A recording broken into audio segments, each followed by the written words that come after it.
Ladies and gentlemen, the Real Cine-Files here again, coming to you with a very special exclusive. We want to talk to you about a new movie.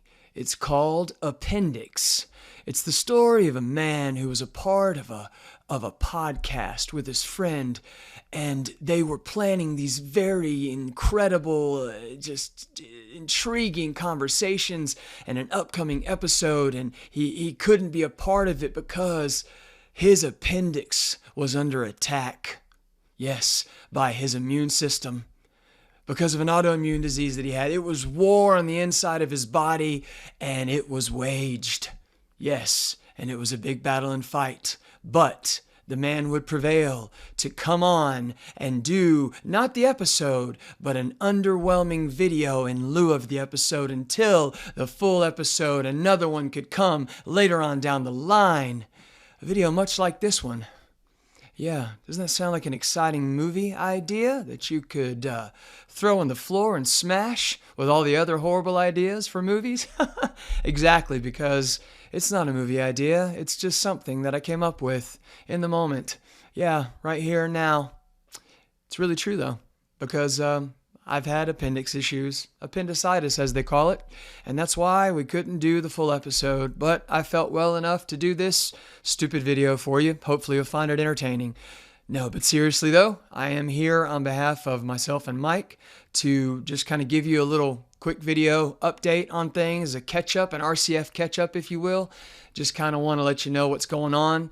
We could not go see Borderlands because that would be bordering on insanity.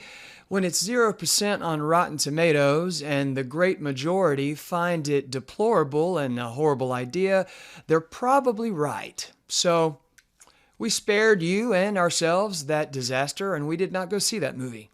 But we'll give you a little bit of a hat tip to the conversation we did kind of have about the movie and that we were going to have as an extension of that movie and that conversation about video game adaptations. And just kind of talk to you about that for a second. Video game adaptations, are they a good idea? Yeah, I'm thinking no. History has proven that they have not been good ideas.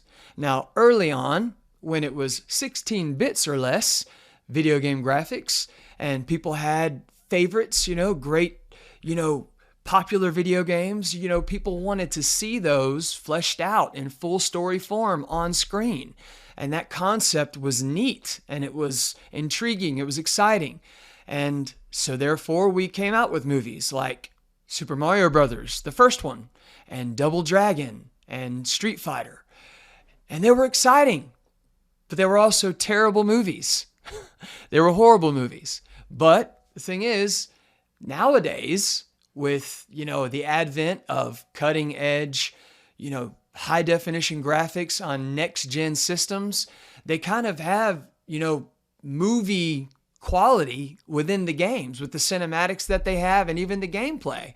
So you really kind of have that movie experience within the game. You don't really need a movie adaptation anymore. You just don't. And besides, history has really proven that video game adaptations largely have been terrible ideas, and they have not been successful. It's been a game of hit or miss. Now, there have been some that have been okay, and they've been all right, but they've been kind of just like in between the cracks, sort of, so to speak. And, you had the Resident Evil series that was, had a big fan base that supported it, and it was a successful series, if you will, but really, those movies weren't that great. I mean, I liked the first one. I enjoyed a couple of them, really, but they really weren't well-executed films. And then you had, Max Payne and Prince of Persia and Need for Speed and Gran Turismo, which those weren't half bad. But I mean, really, overall, video game adaptations have just not been good. They've not been good movies. And, you've had, let's see, what were the other ones that were kind of like, whatever? You had, well, I'll tell you about the Outliers. The Outliers were the most recent Mario Brothers adaptation, which was hugely successful, and it was a good film, and a little hidden gem called Werewolves Within. Another great one. But those are just two outliers of most recent past. I think if there's any lesson to be learned from video game adaptations, to film, it's that they should be stopped. They're not working out. But where they are working out is as series.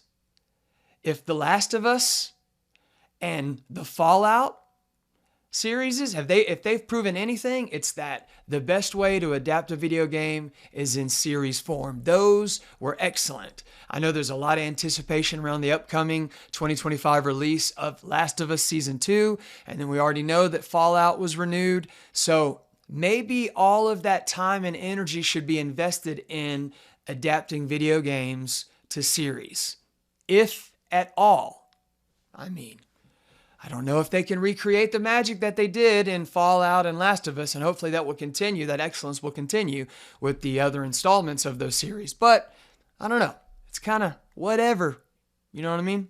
And Borderlands, it probably will be lost and forgotten in the wastelands of wasted talent. That stacked cast. You got Jamie Lee Curtis, Cate Blanchett, Kevin Hart. You got Jack Black as the voice of a robot. Gina Gershon. How did they put all that together? That cast? And it's just a disaster from what I hear. Can't speak to it personally, but I feel like we dodged a bullet. That's weird here at the Real Cine-Files. And maybe you dodged one too. So anyway, we look forward to seeing you again on our next full episode. Oh yeah, I almost forgot. Don't forget to like, subscribe, and share. And follow us on Facebook. We're also on most podcast platforms, including Spotify. Check us out. We'll see you next time.